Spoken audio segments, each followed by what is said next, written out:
tu as parlé des pâtes, on n'en a pas parlé, des féculents. Les bonnes pâtes, Oui, les féculents, les oui. bons sucres lents. Le foie humain est équipé et conçu pour digérer les fruits. Les fruits qui lui apportent le sucre, l'énergie de l'air, de l'eau, de la terre et du soleil. Les fruits qui sont l'essence du moteur humain. Les légumes sont les minéraux qui vont entretenir la carrosserie. Bon.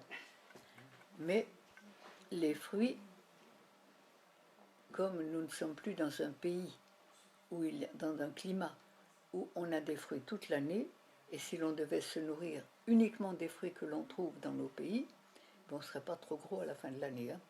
Alors il est certain que quand les hommes ont découvert le froid, parce qu'au départ, s'ils cueillaient, c'est qu'ils pouvaient cueillir, c'est qu'il y avait du soleil. Et à un moment, il semble que la Terre ait basculé. Il y a eu de l'Atlantide, un continent qui est passé sous la mer. Il y a eu la séparation de l'Afrique et de l'Amérique. Et je pense que la Terre, à ce moment-là, a basculé. Elle a été beaucoup moins ensoleillée. Il est resté du soleil sur les tropiques toute l'année. Et il est certain que si on est sur les tropiques toute l'année, on peut se nourrir de fruits, d'avocats, de papayes, de mangues, sans problème. Moi, je sais que quand là-bas, j'y suis, les noix de coco me vont bien, très fraîches, et je me régale. En plus, tu voyages encore bien, tu te fais Heureusement. plaisir, voilà. Heureusement. Et là, on a remplacé les fruits par des céréales, par des féculents cuits.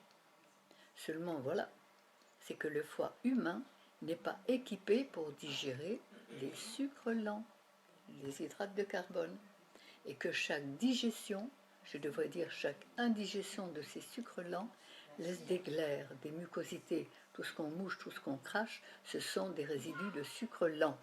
Et quand le corps est très solide, il va faire une bonne diarrhée glaireuse pour évacuer tout ça.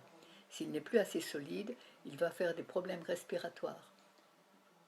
Dans le temps, avant d'être vaccinés, les enfants faisaient la coqueluche pour sortir tout ça. Depuis qu'ils ont été vaccinés, ils ne font plus de coqueluche, mais on fait des bronchiolites et on empêche les bronches d'éliminer ces résidus. On les enferme et en les enfermant bien, chaque fois que le corps va vouloir les éliminer, ces résidus vont gonfler pour s'en aller, ils vont créer l'étouffement, on va faire des asthmatiques. Et avec ces résidus colloïdaux, les glaires, on va mettre le cerveau dans la colle, et quand il est dans la colle, il ne va pas fonctionner très bien, en fréquence basse plutôt. Dans la peur, dans la timidité, il n'osera pas, on voudrait bien mais on n'ose pas. Et là, on va faire toutes les rancunes, toutes les maladies pénibles, gênantes et non douloureuses de l'homme. Et toutes les peurs. Toutes les peurs.